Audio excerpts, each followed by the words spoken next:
tell us a story. Yes, tell us a story. Alrighty. It's a cool, frosty, was really foggy this morning. It's a little later in the day. It's about 9:30. We don't really have to be there until noon, but I have a lot of things that we need to get together. You can see, I don't know if you can see it, but you can see some of the fog going in front of the sunbeams. We'll have to let the gopher warm up, so that means, as we know, I worked on at a lot of printing companies and stuff over the years. There were a lot of smaller organizations that were real community-oriented, and anything that printing company was the major jobs in the community during that time.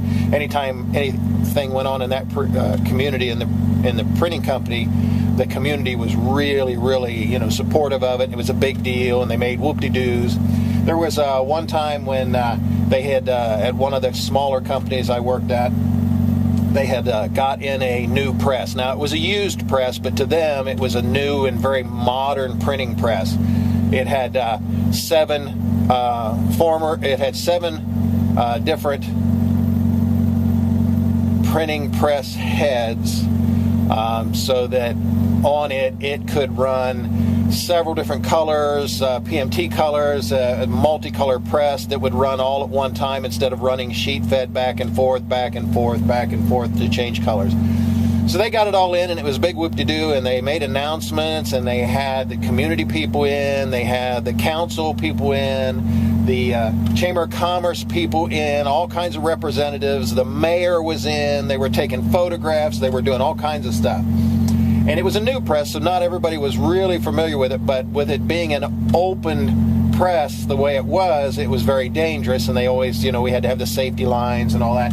They had one of the guys that was basically a press operator, was more or less the senior press operator on one of their older presses, but he had never really ran an offset web press before. And he was telling and giving examples and doing everything. He read his little pamphlet on it and everything. So he was given that, and he says, but the biggest thing is, he says, you have to be very cautious. Never put your fingers here. And as he put his finger into an ink feed roller and pointed at it, it grabbed his finger and snatched it off at the joint. There were ladies vomiting, there were, and he stood and looked at that thing, and it just snatched it clean off. I mean, there were screams, there was this, there was that. They hurried him off, they rushed him off and everything. There was no mention to that in the big hoopdah that they had printed up and everything. But that press operator, as soon as he came back, he became a foreman, and basically he didn't have anything to do with the presses anymore. He just took care of paperwork and different things like that. So that happened in more than one place that I ever worked at. If you were injured severely because of something that they should have had shielded or covered or whatever, the kind of QT, the on the quiet side drill was, if you lost a finger or a hand or an arm or something like that, you could still work there in a position that didn't require you to be around a press at a decent pay, as long as you didn't sue. Story time. Let's finish letting her warm up, and we'll try and get in. Let's ride.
had worked at many of those type places where incidents happened, injuries and so forth. I have a lot of those stories, but they can tend to be a little graphic.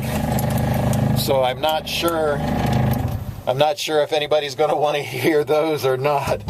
But yeah, that was pretty much common practice. Nowadays, I don't believe that they get away with that. Like I said, OSHA, the way they are now, and the way all the insurance and the things you have to go through to even get coverage for, accidents on those machines are extremely dangerous. But nowadays, they have 1 to 2 people on the press that would have had, back in my time, 14 to 20 people.